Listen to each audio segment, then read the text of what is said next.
అచ్చు. God bless you.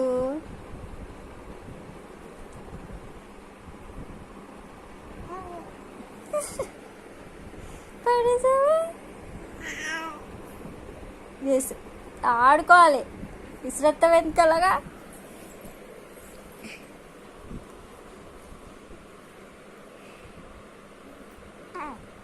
మా అమ్మలు గొడవ పడితే కొన్నాడు ఆ బొమ్మ. మను మామ వివేక్ మామ గొడవ పడ్డారు. అప్పుడు కొన్నాడు. చెల్లికి కొనరా బొమ్మ, చెల్లికి కొనరా అని అంటే కొన్నాడు. చిన్న తిరుపతి వెళ్ళాం, అప్పుడు కొన్నాడు. వివేక్ మామ, నేను, నాన్న, మను మామ అందరం వెళ్ళాం. అప్పుడు కొన్నాడు ఈ బొమ్మ. అమ్మాయి అమ్మాయి